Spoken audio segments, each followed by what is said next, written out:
So did you ever have the experience where you have a conversation with somebody and you thought you made yourself very clear?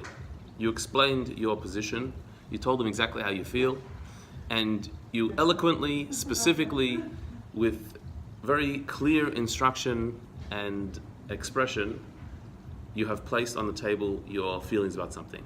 And they nodded, and they heard, and they seemed to have got it, and they totally didn't. From their actions and behavior, it's very obvious that they didn't really understand a word you said, even though they said you did. Ever had that? Yes. Yeah, on a daily basis? Yes. Approximately. Could it ever happen the other way, that you did that to somebody? Yes. Also, happens all the time. We heard them, we thought we heard them, but we just didn't hear them the way that they meant to be heard. And whether it's their fault, they didn't explain themselves well, or our fault, we weren't listening properly, that becomes the topic of debate in many homes and relationships all around the world on a daily basis. This is a part of human experience, that we are always communicating, we're constantly sharing information, feelings and ideas and experiences with each other, and we are often misunderstanding them or understanding them our way, or sometimes we get it right. The very concept of sharing information, the idea that I can have something in my mind and I can verbalize that for you to hear it, and then you get to understand, appreciate, and know what's going on in my mind, is actually an amazing concept. We take it for granted because we're doing it all the time, but it's actually crazy. The idea that something outside of you can enter into you and become a part of your awareness is a really cool thing.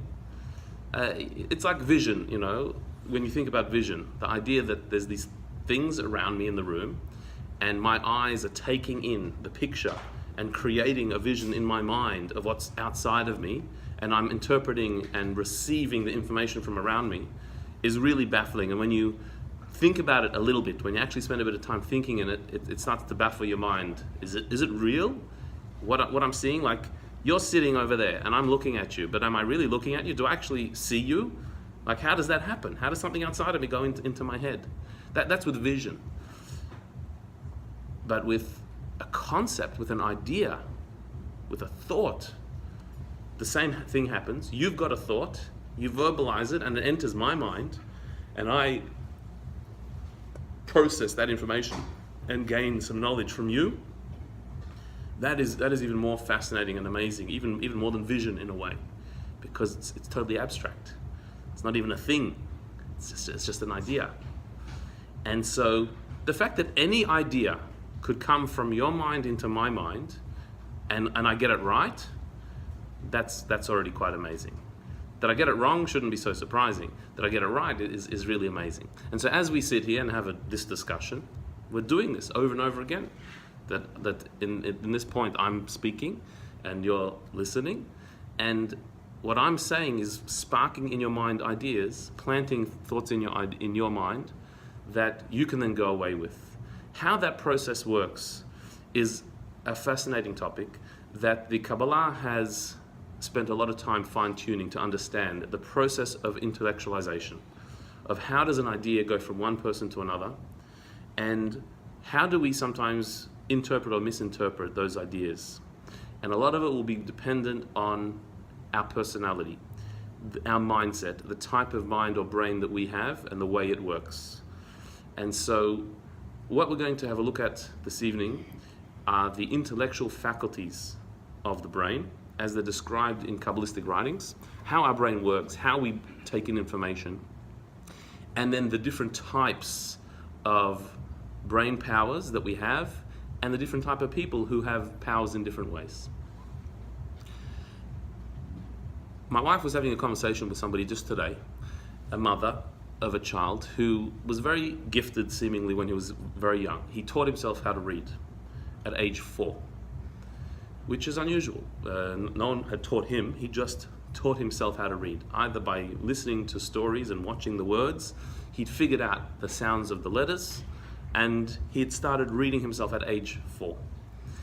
And so it was obvious that this was quite a bright and industrious kid who had done this. So when he started school, the mum told the teachers that usually you're teaching the kids how to read. He can do it already, so just you should know that he's obviously very gifted in reading.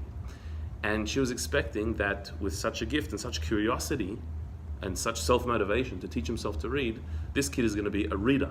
He's going to be a real reader. But interestingly, he wasn't. He wasn't all that interested in reading, even though he taught himself how to read, which seemed very strange. And the teacher explained to this mother, no, that's expected, that the fact that he figured out how to read is not because he's a reader. He's a mathematician. He's a problem solver. He's a decipherer. And so what he's going to be into is not necessarily reading. He's going to be into problem solving and innovative thinking. That's what got him to learn how to read, and that will be his interest. Whereas actual reading, it might not be his thing at all.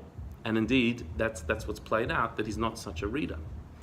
And this surprised the mother and many parents and many teachers to see that the figuring out how to read didn't mean an interest in reading itself. It's two different things. From a Kabbalistic perspective, this makes a lot of sense, because there are different parts of our brain that function and focus in different ways.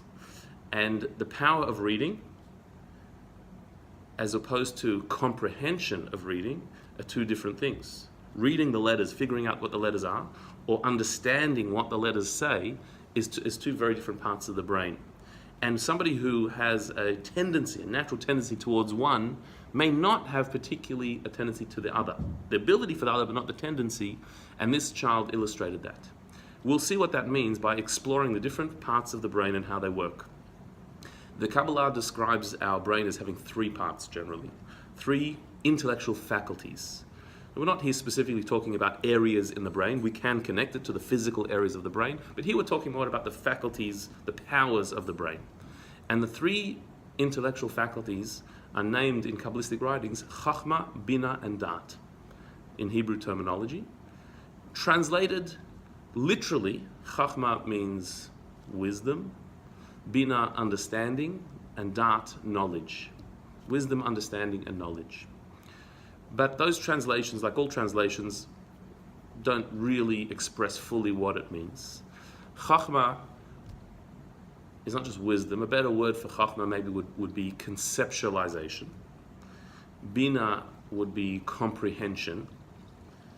And Daat would be application or internalization. Let's go through the function of these three, how they work, and we'll get to know them really well. And we'll see how each one of us have a tendency either to Chochma or to Bina, and we have a certain amount of Daat.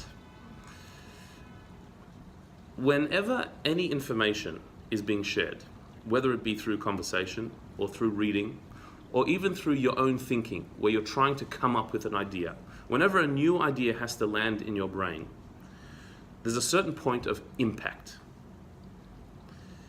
You're sitting there and there's information around, whether it's coming through audio or visual through reading, or even if there's information you are trying to come up with yourself, you're trying to figure out a problem.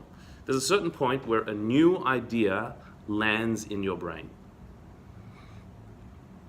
That moment, the moment of a new idea landing in your brain, is called a Chochma moment. So, let's say the example of what we're doing now. We're having a conversation. I'm trying to explain a concept. As I'm talking, I'm using words, and all of us speak English, and so those words are somewhat familiar. And I'm trying to put those words into sentences that make sense and to explain a concept. And as I'm talking, you're hearing those words and you're piecing them together.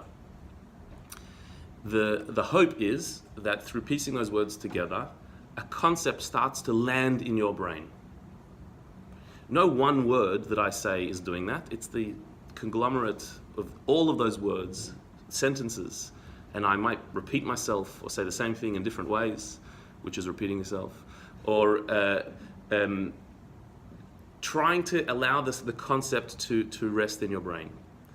So what's the concept? The concept at the moment is actually conceptualization. The concept that I'm trying to explain is what conceptualization is. But as I'm talking, there's a moment where it starts to land and it actually becomes crystallized. I know what you're talking about. And that I know what you're talking about is actually what I'm talking about, which is making it a bit confusing. Usually you should use an example from something else. So, in comic books, they do it with a light bulb on the top of your head. The light bulb moment. That is where I get it. I know what's going on. So that can take a while or it can be quick.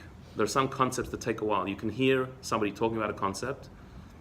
You understand the language, you hear the words, but I don't know what he's talking about. And then, I do get it. That moment is the Chochma moment. What is it? It's where an idea and your brain have collided. The idea has landed in your head, and you have a flash of insight. It's a momentary thing, it's an instantaneous thing, and it's quite pleasurable. It's quite enjoyable. When an idea hits your mind, and you get it, it's a moment of pleasure. That is called a Chochma moment. That is the power of Chochma. Your mind has the power to take in a new idea, to be hit and experience the new idea. And in some ways that moment is a passive moment. It's a receiving moment where you've received the idea, it's hit you, and you get it. But when we say you get it, you don't really get it. Those light bulb moments where the idea has hit your head, it's landed, you get it, but you don't really get it.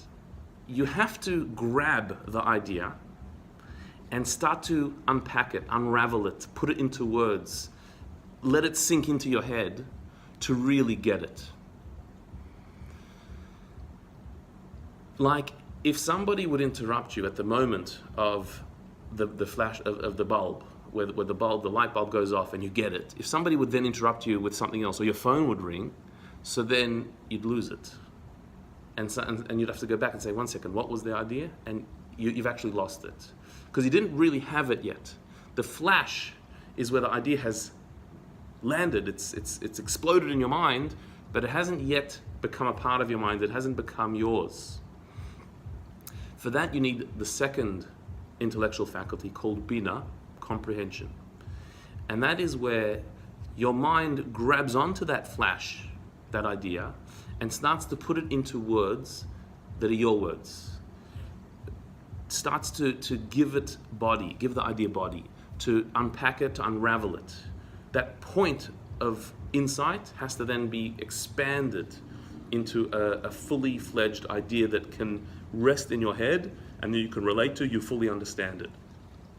Without doing that, you haven't really got the idea. It hasn't really become yours. You've heard it, but it hasn't sunk in, hasn't been internalized. It hasn't become yours totally. The Zohar, which is one of the greatest, most fundamental works of Kabbalah, says that Chochma and Bina, these two intellectual faculties, the faculty of the flash of insight and then the faculty of understanding, of drawing it down, of explaining it, it's described in an Aramaic phrase, Trein Rein de Lemis Parshin. These two faculties are two lovers that never part. That they one and the other, they follow each other and they interact with each other constantly. When a Chochma experience comes, the Bina jumps in to try and explain it, to bring it down. And if they would part, if Chochma and Bina would part, we wouldn't be able to assimilate information into our mind. We would be hearing ideas flashing, but without the Bina, it wouldn't come down. We wouldn't remember anything. We wouldn't connect to any ideas because they would just come and go.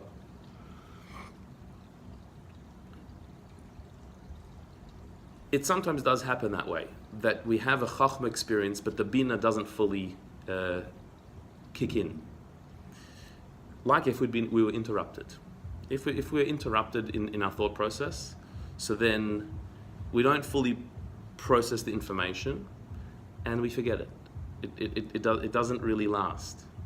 Or if we're tired sometimes, so you're hearing in ideas, it's hitting your brain, but it's not really sinking in because the Bina takes a bit of work. And so then it doesn't sink in. And sometimes we're a bit lazy. It's more fun to have Chochma experiences than Bina experiences. Bina is work. Chochma is passive. You sit back and just receive Chochma. Whereas Bina, you have to assert yourself a bit. You have to put yourself in there. And so sometimes the Chochma experience we enjoy, and the Bina experience we don't work on too much. And so then ideas come and go. It sometimes does happen that you go to a lecture and you listen to the entire lecture and you go home and somebody asks, how was the lecture? And you say, great, it was amazing. What was it about? Chachma, I think. Wisdom, you said it was great, so what was it about? I don't know exactly what it was about, but it was great. And that actually does make sense, that it was great because I had a lot of Chochma experiences. There were these ideas that hit me, and it was amazing. The Bina side of things, maybe I didn't get a chance to do that, or I couldn't be bothered doing that, or I haven't yet done that, and I have to do that. And when I do that, so then the ideas sort of sink in much more. If you go to a lecture that has a lot of ideas, a lot of hard-hitting, fast-moving ideas, it's a lot of fun. That's a lot of Chochma, but not as much Bina, because you don't get a chance to actually understand what's going on. So when it moves from one topic to another, it's interesting, it's entertaining, it's less educational because there's too much. I can't go out and remember any of that. Whereas if you go, sometimes you'll hear a speaker speak for an hour and a half, 2 hours on one topic, and just over and over, layer and layer, but the one same topic, just from this angle, from that angle, this example, that example. That's a real Bina experience. You're not just having Chochma, it's just one idea. It's just one flash, but it's being brought down for you. You have to do some work as well, but it's being done for you by being explained. And at the end of that, you really get it. So somebody asks, what was that about? You know what that was about. Whereas the one that was lots of different topics, it's much harder because there's a lot of Chochma there with not as much Bina. So a speaker or a book can provide a lot of the Bina for you, but you still have to do it yourself to really make it yours and to remember it. Naturally, our mind works together. Chochma and Bina, they work together. Two lovers that don't part. As soon as the Chochma comes into my head, my Bina starts working, and I start to analyze, to personalize, to put it into my words. And here is a bit of a danger, because the Chochma experience is not me, it's the idea hitting me in its purity. The Bina experience is me using my mind to start to put it into my words, which means somewhat of a dilution of the idea, because now it's in my words, not the idea as it is, but my version of it. It becomes a little bit now subjective, the Bina side of things, because I'm putting my understanding into it. I'm personalizing it. I'm putting it into my words. I'm internalizing it. But by doing that, I'm putting myself a bit more into the picture. Chochma, I wasn't in the picture. It's just a flash of the idea. Because I'm not in the picture, so I don't really get it yet. It's the idea overwhelming me. Bina is where I come in and try to envelop the idea and make it a part of me. And the plus of that is I'm starting to connect with the idea. It's becoming mine. It's landing in my mind. The risk is I might be starting to somewhat alter the idea to fit my paradigm, my preconceived notions, what I always thought. So, in other words, as you're hearing ideas, or somebody's sharing information or feelings or whatever they're sharing with you, so there's a moment where you're hearing just what they are saying. That's the Chochma moment, where you heard what they said.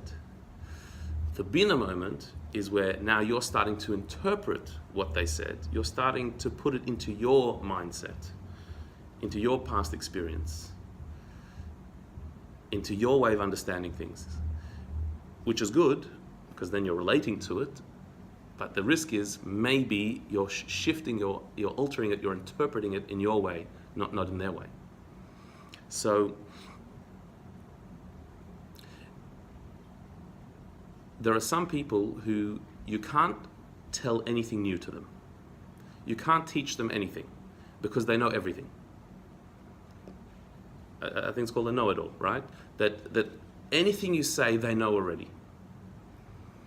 Is it possible to know everything? Like that they know absolutely everything?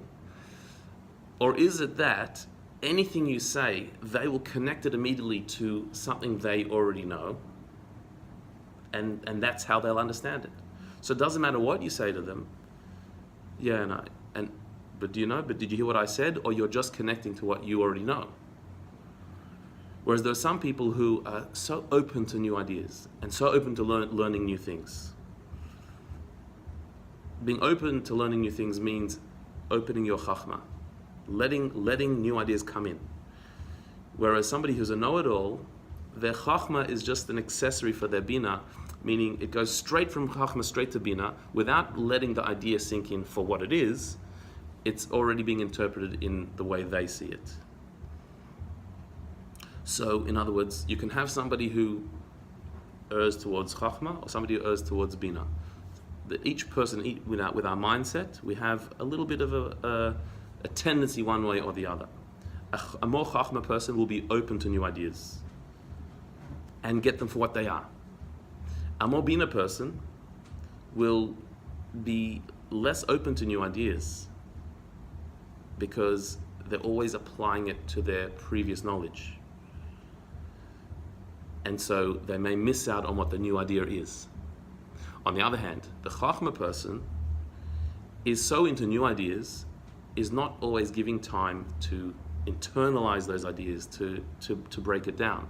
Whereas the Bina person is allowing it to become broken down, to experience it fully, to apply it, and to get it clear.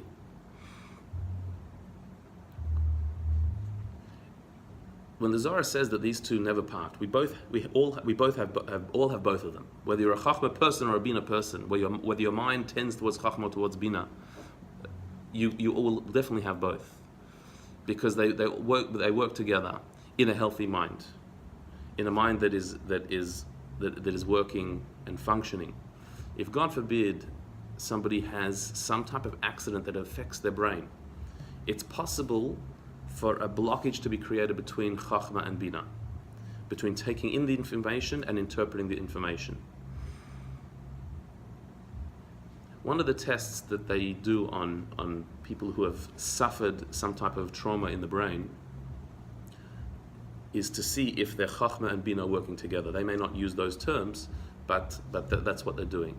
So for example, if I would ask you to close your eyes and to open your palm, and I put into your palm of your hand a 20-cent coin, and I asked you, what is in your hand? What did I just put into your hand? So you would say a coin. You might even say a 20-cent coin. But how did you get there? How did you get to that conclusion? How do you know that that's what's in your hand with your eyes closed? So you felt in your hand a round, hard, cold object, the size of a 20-cent coin. All of your senses in your hand told you that information, that what you've got in your hand is something round, cold, hard, and the size of a 20-cent coin, which points to being a 20-cent coin. You might even feel the jagged edges of it. That information has gone through your hand into your mind. And so you put the information together to say a 20-cent coin. The Chochma was just the experience, the information. And the Bina was, what does that information mean? Well, from my previous experience, I know that round, cold, hard objects of that size are 20-cent coins. So within an instant of just feeling the shape and the texture of what was in your hand, you put that information together to say a 20-cent coin. Somebody who has suffered trauma in the brain may not be able to make that step. Some, in that exact scenario, when asked what's in your hand, would say something round, cold, and hard. And when asked, and what's that? They wouldn't be able to take it to the next step. They couldn't identify what it is. They couldn't put the information together to say what it is.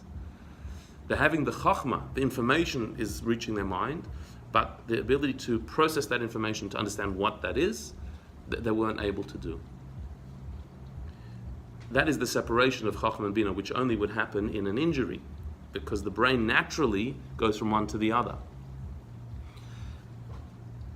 When we function, we're constantly having Chochma, information coming into our head, and then Bina, interpreting that information based on our previous experience, connecting with it personally. It would be interesting if we could slow down that process. If we could slow down the move from Chochma to Bina, we would understand things better. When we jump to conclusions about things, or when we misinterpret what somebody else said, or when we heard it our way rather than the way they said it, what's happened is we've gone too quickly from Chochma to Bina. So, in a way, we have a tendency to like to hear new information, like to hear something new. On the other hand, we like to see the world like we have it already. We don't like to shake our boat, rock the boat too much. We don't like to have to change our minds or change our thoughts or reinterpret things or rethink things. We're comfortable. So while we love new ideas, but a new idea also may make us have to think again, which is not always comfortable. So we do have a tendency when we hear something interesting to fit it into what we know already. That's Bina jumping onto the Chochma. Whereas if we really want to learn something, if we really want to experience something new, we have to slow that down and have the Chochma experience, hear the idea for what it is, and don't put your bias into it yet. Don't put your experience into it yet. Just try and let it sink in what it is, and then your Bina has to come in to start to personalize it. Once the idea has had its made its point. But not all of us can do that. And so if you're a very Chochma person, you're taking new ideas all the time, but you want to get to the next topic. You want to move on already. What's next? A Bina person wants to dwell on what it is and really delve into it. Is in no rush to go to the next thing. The Chochma person will be a much more creative thinker, innovative type of thinker, coming up with new ideas and solving problems. Whereas the Bina person won't be able to do that very much. Won't be good at solving problems. Won't be good at finding a new path. But the Chochma person is not so good at applying ideas, at taking an idea and applying it to situations, bringing it down and making it practical. Whereas the Bina person will be very good at that, taking a new idea and applying it to situations, making it real. So you can see that actually make a good team. If you have a business, so many businesses look for innovation, but you also need application. And it might be different teams doing that, or different individuals. The person who's coming up with a new idea, a new invention, or a new angle to do something, that person has their mindset, the Chochma mindset of coming up with flashes. But they're on to the next project already before the one before has been implemented or anything's been done about it. They don't have the patience to sit and to analyze and to question the reality or the practicality of an idea. They're on to the next idea. There's another team or another individual who has to come in and take that brilliant idea and say, well, is it practical? Can we apply it? Does it work? Can we do it? How are we going to do it? What are the steps to make it happen? That's a whole different way of approaching. And so usually it'll be two different people or two different teams, the Chochma team and the Bina team. And there'll be a lot of tension between the two. Because the Bina team is always slowing down. Slow down. Let's get this right first before we go on to the next thing. Or this is so unrealistic, we have to throw this away. Whereas the Chochma team is always looking to expand horizons and there's more to do. And so there'll be a certain tension between the two. Not to make a generalization, but Chochma and Bina are identified in Kabbalistic writings as male-female. Again, we all have both. Everyone has Chochma and Bina, and everybody has male and female as well. But Chochma is called the father, and Bina is called the mother.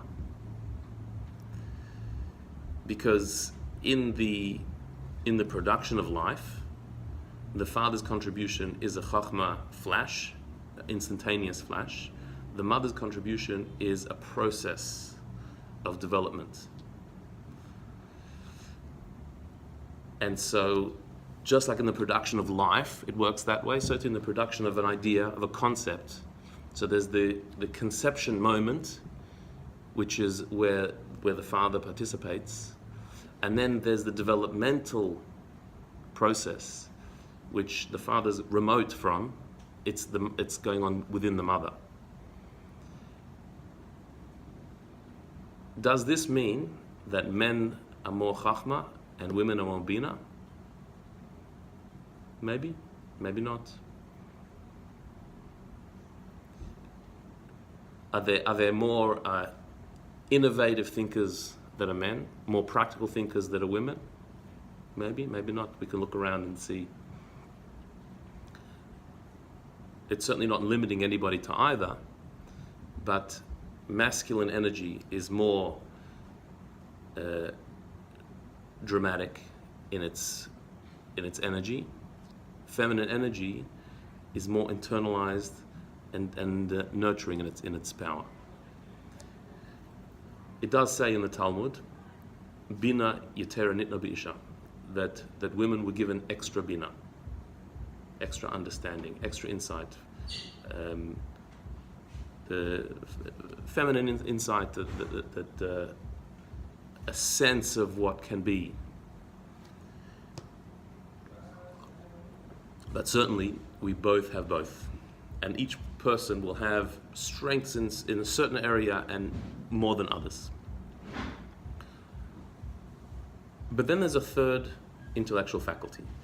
Apart from Chochma and Bina, there is the faculty called Daat, which in our translation we used Chochma is the conceptualization of something, where the concept hits you. Bina is the comprehension of it, where you can put it into words, you bring it down. Daat means application or internalization. Daat is a third faculty that it's an intellectual faculty, but it tends towards emotion. Meaning, any idea in our mind is somewhat theoretical, abstract, and removed. A feeling in our heart is personal, is immediate, is real, is alive. There are things I know in my head, but if it's not in my heart, it hasn't become real yet. If I don't feel it, so then it's not real. In theory, it's true, but it's just theory. So I may know in my head that there are certain activities that are bad for me, certain foods that are not good, certain habits that I really should stay away from. I know in my head I could list them. I could tell you exactly why they're bad. And I still do them. Well, how can you do that? We all know people who are experts in a certain field that they don't actually follow.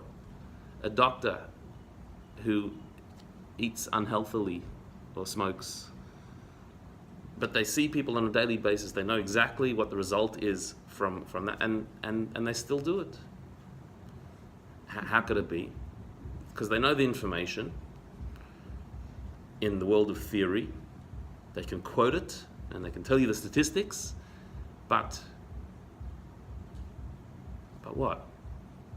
What are they missing? What's stopping you from realizing the truth? You know, if you know the truth, like you know it, but you're not moved by it, how can it be? And it's easy to point to somebody else about this, because we do it ourselves all the time. Things that we know that are wrong, we know they're bad for us, we know we shouldn't be doing it, we have all the reasons, but we still do it. And we have some justification for it somewhere, but it doesn't really make sense. What are we doing? So that's because between the world of theory and the world of action, there's a huge gap. Between an idea and the application, the living of that idea, there's a huge space between the two. This is the way the world was created, that there's theory and there's practice, and the jump from theory to practice takes huge effort. If everything that was in theory was brought into practice, so then life would be very easy. All of our ideas would have happened. All of our ambitions, we would have done them. All our good intentions would be expressed there. It's just naturally, just like that. And then life would be very easy and not much of a challenge. The challenge of life is, you know what's right, now make it happen. Make it actually happen. Bring it from the world of theory into the world of action. This is the challenge, and there's a lot of levels of resistance between. The steps from going from theory into action are that theory in our mind has to go from being an idea to being a truth, to being a reality. Not just a concept, but something that is absolutely real. We have to start to feel it in our mind. Not just know it, but feel it in our mind. That's like an emotion within intellect, a feeling within our mind. From there, we actually feel it in our heart. We're moved by it. And if we're moved by it, we'll do something about it. Until you're moved by an idea, you don't do anything about it. Because it's just an idea. It's too removed from the concrete reality. So that doctor who knows all the information, but if he hasn't been moved by it, so then he doesn't do anything about it. So even though he's seen patients who eat the wrong foods and this is what happens to them, or they smoke and this is where they end up. He's seen that, he knows that. It's reality for him, but it's a statistic at the moment. It's a piece of information. To say that this and this percent of people die from lung cancer because they smoke, that's information, that's a statistic. It's writing on the page. It has to go from information to something that is real, so real that you take it personally, that it's your information, that it applies to you. And usually this only happens with an experience. When that doctor has a health scare themselves, or maybe somebody very close to them that they're emotionally bound with, has that same thing. So then suddenly it becomes real. I mean, they knew this all along. There's no new information, but that information is no longer information in the book. It's real life, and then they're moved by it emotionally to do something. It's the same with all of us. There are many topics, many things that we have in the world of theory, and they remain there until something happens. I mean, death itself is a topic like that everybody knows that we're mortal beings. But that knowledge is somewhat removed from us for much of our life. We push it away, and so we live our life as if we're immortal, as if nothing will ever happen, and we don't take seriously the preciousness and the temporary nature of life until something happens, and then it becomes real. At least for a while. And depending on how we deal with it, we can push that away and push it back into theory, or it can change our life for the better.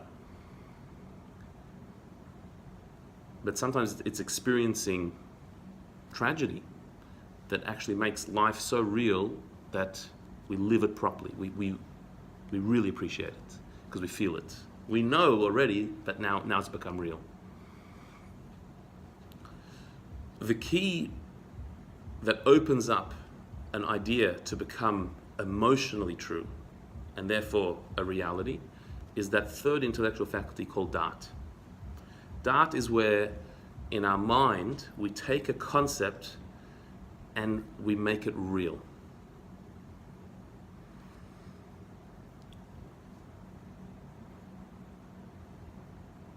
Daat is not yet an emotion. It's not yet within our emotions, but it's called the key to emotion. The bridge that connects our mind with our heart is Daat, where information gets taken personally, where we open up ourselves to experiencing an idea, not just knowing it. So Daat is something that each one of us have. Some of us have better or stronger or more of a flowing Daat than others. Some of us are very theoretical people. So we love ideas, we love the world of ideas, whether in the Chochma side or the Bina side, but we like taking in the information, but we keep it there. We keep it as information. We don't take it personally. Others take everything personally. The Daat is very open, and so any idea that we hear, we take it personally. In the extreme, this could be quite problematic. Somebody who takes everything personally is hard to talk to, because everything I say, they take it as an attack or a judgment or a question. No, I wasn't talking about you. I was just talking. But somebody who has too much of an open Daat will take everything personally. Somebody who has a very blocked Daat will take nothing personally. And a healthy person will have a healthy Daat, which means sometimes we can open it, sometimes we close it. While Chochma and Bina work sort of automatically, Daat is something that takes a bit more effort. That Chochma, an idea hits, Bina, we start to pull it apart. It does take work, but Daat is something that usually takes even more work to make an idea real. Because if it wouldn't, we take everything personally. An example would be reading the news. News, almost by definition, is bad news. That's what sells. We're not told all the wonderful things that are happening in the world, which is why most people think that we live in a terrible world and it's getting worse, because people read the news. And the news sells by making you scared and worried and angry about things. So to tell you the wonderful and fantastic things that are happening in the world, that's just not going to sell. So the news thrives on bad news. Now, if we would open our Daat as we read the news, we would become an emotional mess very quickly, because there's so much tragedy going on in the world and so many terrible things that are happening. If I would take all of that personally, if I would take all of it on, so then just reading the headlines, I would be a mess. That would be the end of my day. I wouldn't be able to handle anything more. And so we have learned to filter this information. So there's a headline about some gruesome murder that happened somewhere. We just skip to the next one because I don't connect to that one. But somebody just died. But what can I do? Every person that dies, do I have to mourn? Do I have to get into it? Do I have to start looking into the tragedy and their family and who it affects? I can't do that. I have to have a bit of a border, a blockage that doesn't let that information in. And that's my Daat. The Daat does not always open. Sometimes the door of Daat opens to my emotions, sometimes it doesn't. Because I can't take every piece of information and take it personally. I go crazy. Whereas some news items we'll see and we'll feel a connection to and we'll allow ourselves to get involved in. If it's closer to home, something that happened close to us or something happened in Israel for us. So then it's news that I take personally, and then I do allow myself to some extent to take it in and to become emotionally involved in that. That's where Daat takes the information and lets me internalize it. So we need to use our Daat wisely. We can't handle everything. We can't take on everything. But on the other hand, we can't remain totally oblivious to everything, disconnected from everything. So you can have a person whose Daat doesn't work all that well, has a closed, blocked Daat. They're a cold person. They don't connect to anyone. So they can't really empathize. They can hear information. They may have a lot of good advice, but they can't connect to you. Then you have a person whose Daat is a bit too loose, too open. They connect to everybody and everything. They feel for everyone. And that's a very difficult, heavy existence. Daat we're given as a tool to open when it needs to be open and to close when it needs to close. But each one of us have a tendency one way or the other. So how do we best function? How can we utilize these faculties best? So first of all, we need to recognize which ones are we strong in, which ones less strong in. Am I a Chochma mind or a Bina mind? Do I have a creative, inventive, more visual type of mind, which is Chochma? Am I more of an analytical, wordy type of mind, which is Bina? Am I going to be the one who comes up with the new ideas, the solutions to problems, the innovations, which is Chochma? Or am I the one who can analyze that solution and see if it makes sense? Does it contradict other things? Does it fit? Is it practical, which is a more Bina mind? Knowing which one that I am stronger in and which one I'm weaker in is just good to know, because that way, don't be surprised if you're not going to perform so well in problem solving because you're a Bina type, or you're not going to apply ideas all that well because you're a Chochma type. Good to know.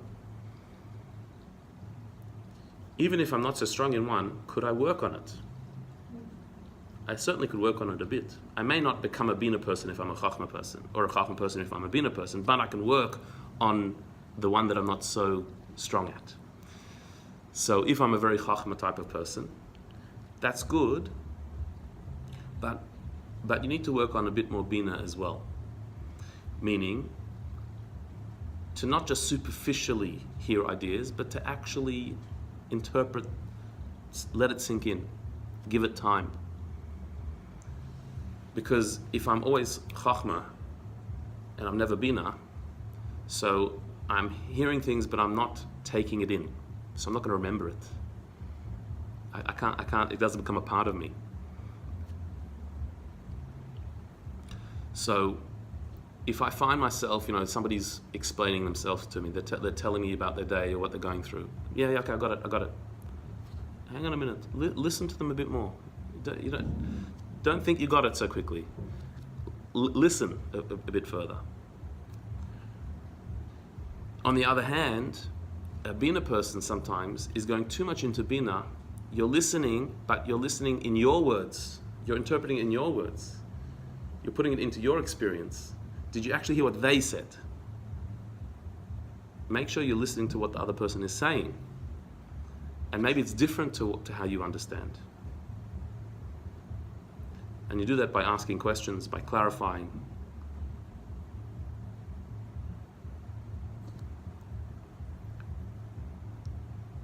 So you can strengthen your Chochma, you can strengthen your Bina, but you're probably going to be strong in one or the other, and that's how you are. And it's good to identify it in the people that we're dealing with, in the people we're in relationships with, and people we're working with, to identify where are they in the Chochma and Bina scale. And to understand the way they will communicate or the way they will interpret things. Because that will make a difference to our functioning. And then Daat is like a different category. Whether you're Chochma or Bina, you've got a certain measure of Daat. How loose is your gate of Daat? Do you take things personally very quickly? Do you think that everything that is said is a criticism of you? Is everybody talking about you all the time? Probably not. They're probably not really.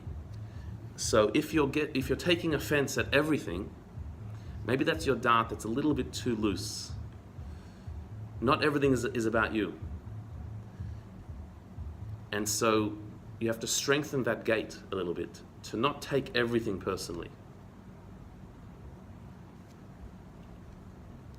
Because that's a very heavy life to live, where everything is taken personally.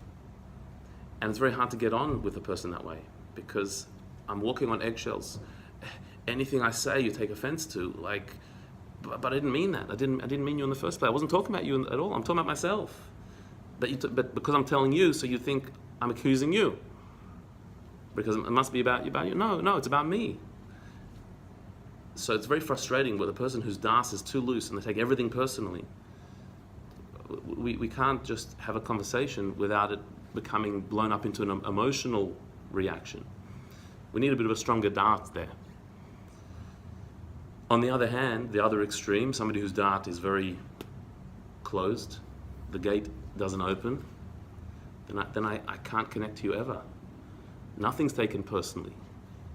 There's no emotion. Everything is theory. You never take anything personally. So even a conversation like this, when you talk about different personality traits, so a loose dart person says, "Oh, that's me. That's exactly me." And a strong dart person is saying, "That's exactly them. It's somebody else. It's never them." Nothing's taken personally. If you're not offended by anything, never offended by anything. So are you hearing anything? If you take nothing personally.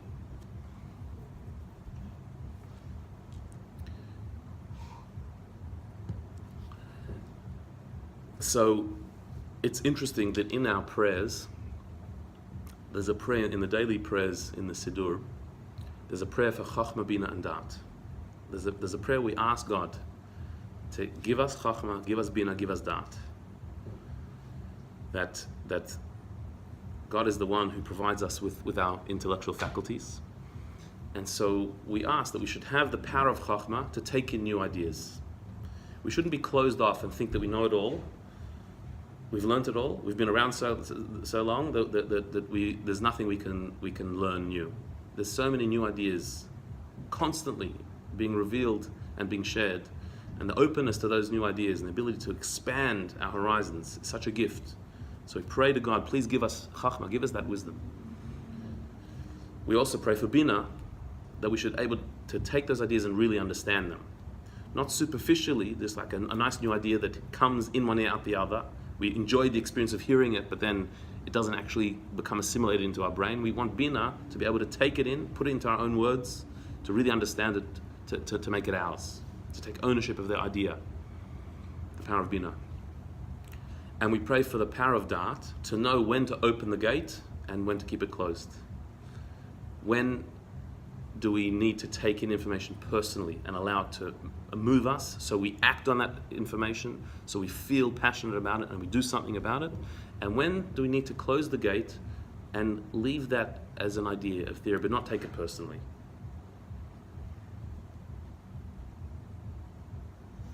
The blessing that we say actually concludes that God who graces us with Daat. Because that's the key. Chachma and Bina we have to whatever extent. But the value of our intellect will be determined by our Daat ability, our ability to apply it in real life. So I think that boy who was really good at reading at age 4, what faculty was he strong in? Why was he able to read at age 4? And then he wasn't actually into reading? Which is that?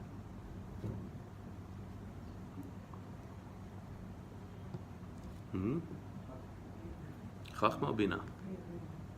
Why? Mm-hmm. The idea is, the rest of it is, he likes the depth of the other subjects that he was going to, math or whatever it was that he might be, but the idea itself would be. So it seems that his ability to decipher the letters to read is a Chochma thing. Because he could be reading and not understanding anything. Reading doesn't mean understanding, but he was able to do that. The Bina, understanding, he actually didn't thrive in. Not that he has a lack of Bina, but the interest in reading, the pleasure of reading, is not deciphering letters. The pleasure of reading is understanding what it's talking about. So, for example, if you learn a phonetic language like Hebrew, you can read Hebrew without understanding it. It's a phonetic language. The letters just mean something. English is not so much that way. English is very hard to read without understanding because there's so many exceptions. Whereas Hebrew, there's 22 letters and each one makes a certain sound, and then there's vowelization, and you can learn to read without understanding. So reading without understanding is very much a Chochma experience. I see the letters, I can interpret the sound of it, but the meaning of it I don't necessarily understand. The reading to understand, comprehension, that's Bina. So this kid who was able to decipher the letters at age 4 by himself without being taught, that's a Chochma mind. To be able to get it, he got it. It's problem solving much more. And his mom expected that if he's reading, so he's going to love reading, and he didn't, because that's Bina, which is not necessarily his strength. So maths, which is much more problem solving, that will be much more his way. Whereas Bina, not necessarily.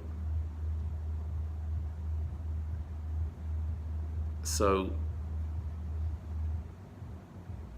we all have all three, Chochma Bina and Daat. And a healthy person will be able to develop all three, but will have strength in one way or the other. And if you're a very Chochma person, you'll get on really well with a Bina person, because you'll be able to complement each other very well, even though you frustrate each other as well. You drive each other crazy because the Chochma person's jumping and flashing, and the Bina person, well, slow down. The Bina person is always trying to experience fully and delve into, whereas the Chochma person is rushing off to the next thing. But you can't have one without the other. Bina needs Chochma like the mother needs the father, because without the father's input, the mother has nothing to develop. Without the mother's development, the father's input goes nowhere. So Chochma needs Bina, and Bina needs Chochma. And when the two, which are the two lovers that never part, when they work together and they connect, so then there can be a real development. Then there can be production. And isn't it interesting that in the first couple in creation, Adam and Eve, who represent Chochma and Bina, it says that when they're united, it says Adam knew Eve. It uses the word Daat. Their connection was with Daat. So when you have Chochma and Bina with Daat, then you can produce, you can bring something real into the world. Okay, we'll stop there. Any questions, comments?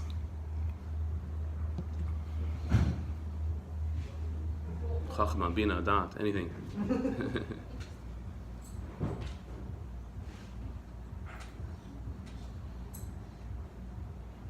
You know how sometimes people say you're intellectualizing that too much? Like, why are you making this into a whole that thing? It's not black and white, it's something else. And I don't feel, they even use that word, that you understand what I'm saying.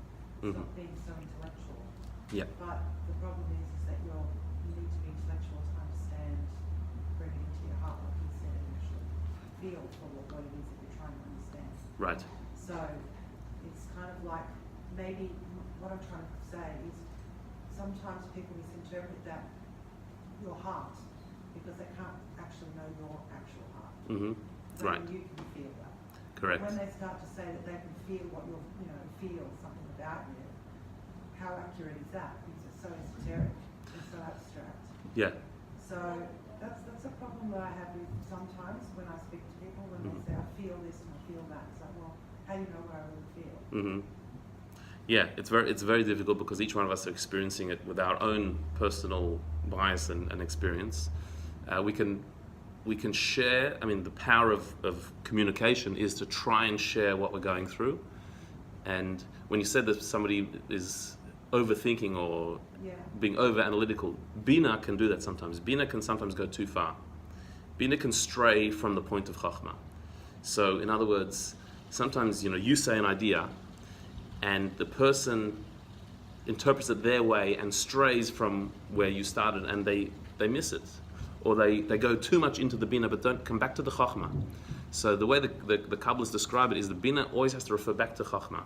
What was the point? Are we still in the point, or we veered from the point? You have to go back to the Chochma point and then build from that. Analysis paralysis. Mm-hmm. Yeah.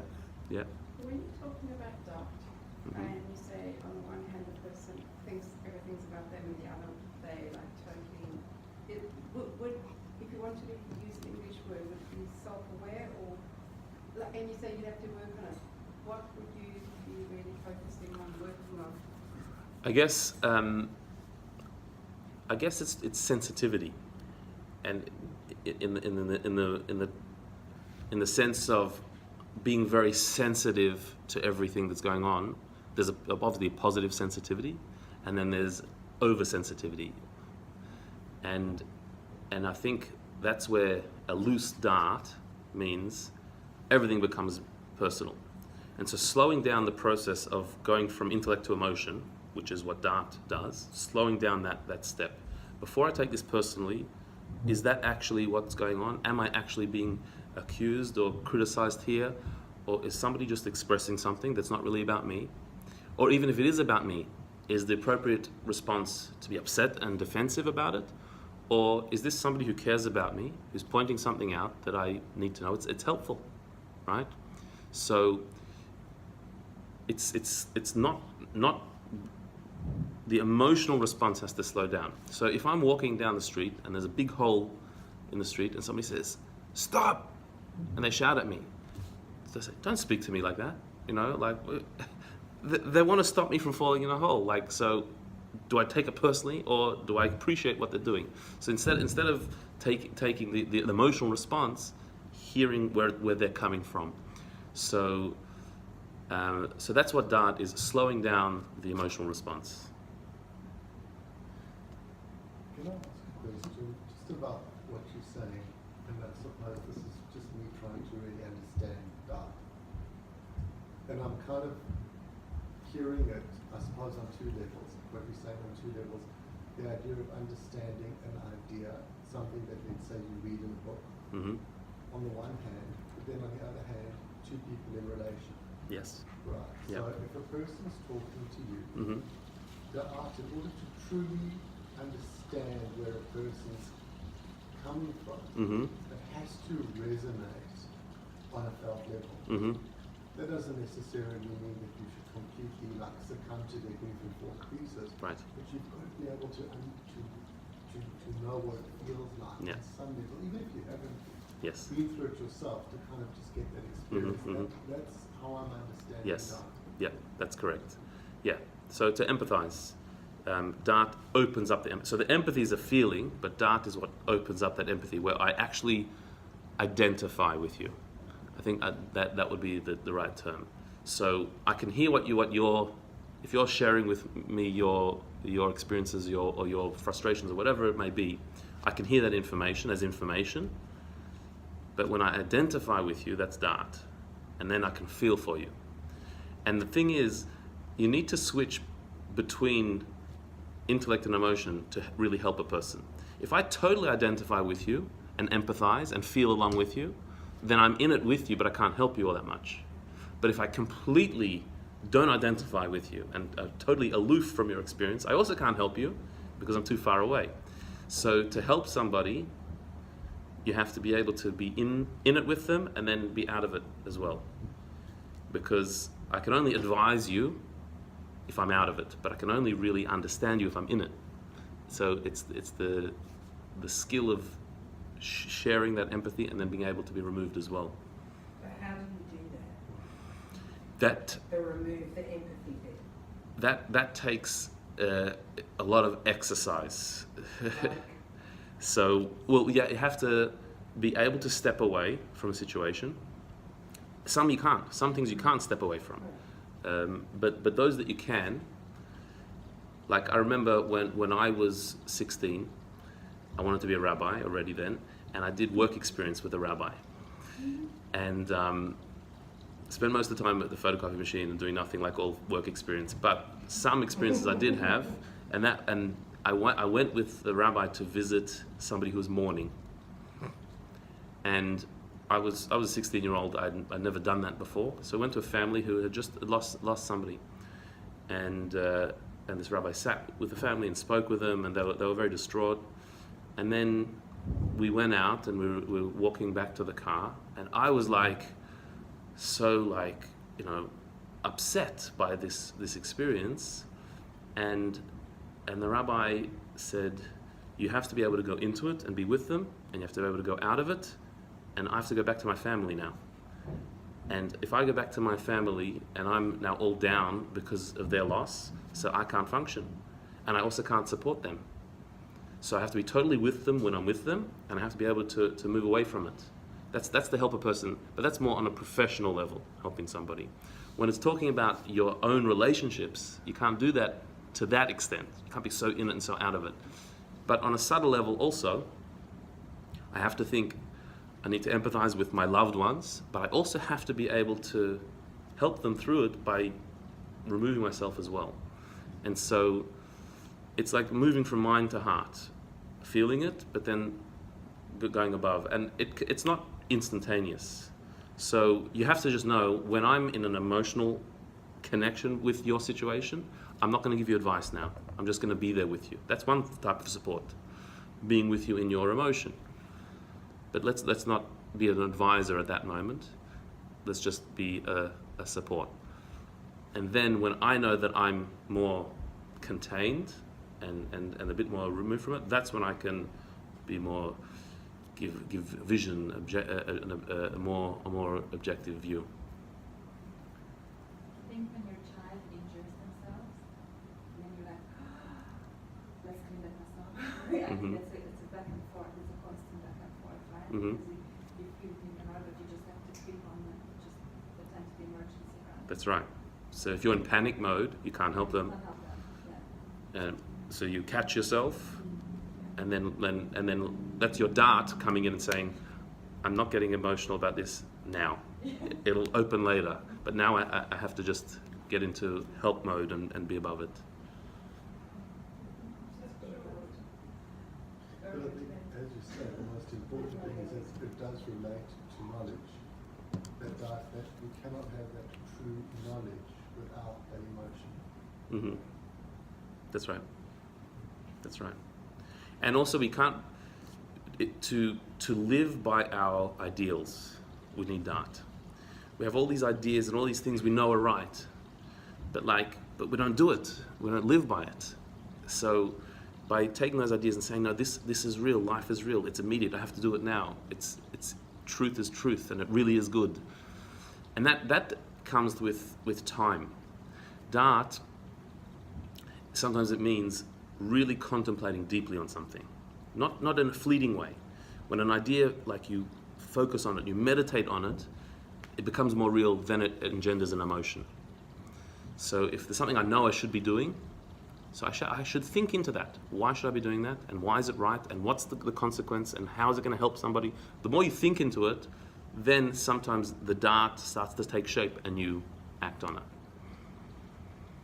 If you want to improve in these areas within yourself, do you compartmentalize it and say, this is an action that I did, and this is who I am, and this is the type of personality I have, this is what I've communicated in my data, this and that. Mm-hmm. And do I consciously, factually put it down on a piece of paper and say, I have to work on this side of myself and develop this further? Is that a thing that we should be thinking about? I think yes, to an extent we can grow in each one, but by identifying them, by having the terminology Chochma Bina and Daat, I know what these different things are, so that I can see where I needed to work on or where I was good, and we can improve for sure.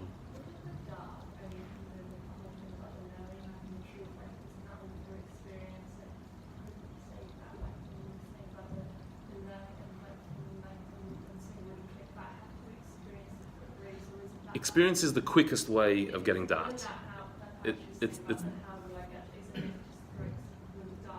But sometimes you can't wait till experience. Like, are you going to wait until? You truly know it, and you haven't experienced. Like, how do you hear these concepts and you think, but how does it really sink in if you haven't experienced Well, it yourself? the quickest way is experience, but our brain is extremely powerful, and something can become real for us when we really contemplate it in our mind.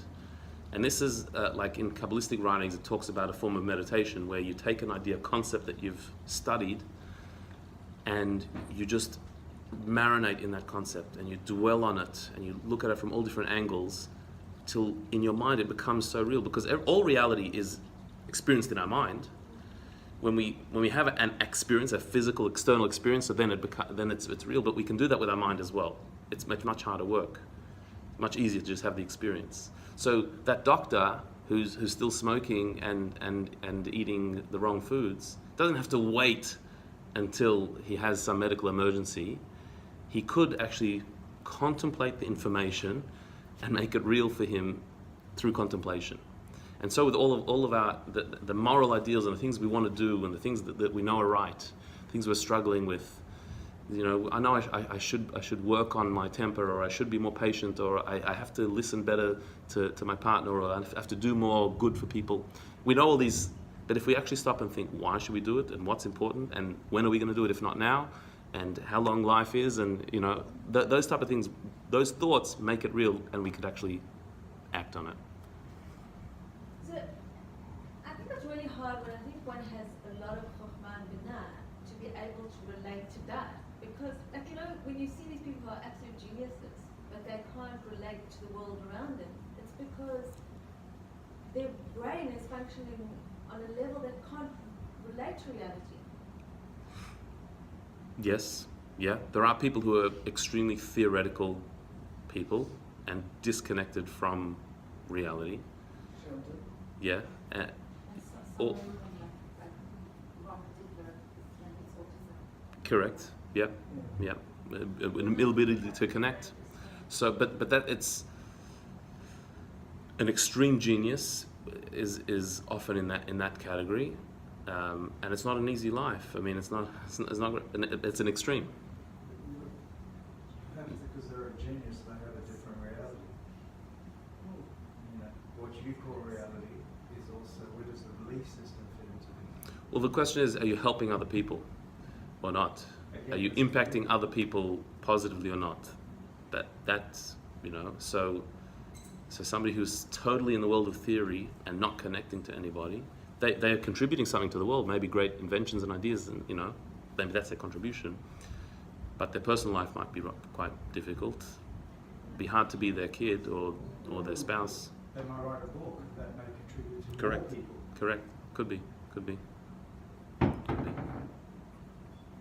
So the whole metaphysical beyond the physical world, that concept is a Chochma Bina concept. Correct.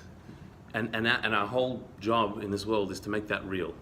Is the world of spirit, the world of the soul, that we can only perceive through our intellect in a more abstract way, but to see that as real. So when I look at a person, I see their body, I see a physical body. And on the physical body level, you're competition to me. You're taking up space that I can't take, and you're taking up resources that I can't. And on a physical level, we're all in competition. But on a soul level, we're all one, we're all connected, and there's no competition. There's only love. But I don't see that with my eyes. I see that with my mind, and that has to become real to me. That idea has to become so real to me that that's the way I look at you, not as a physical person who's competing with me, but as a soul that I'm connected with. If you do look at the world from that way, that would be a A dart, does he say? That part, would that be if that idea became the way I felt, yeah, that's Daat.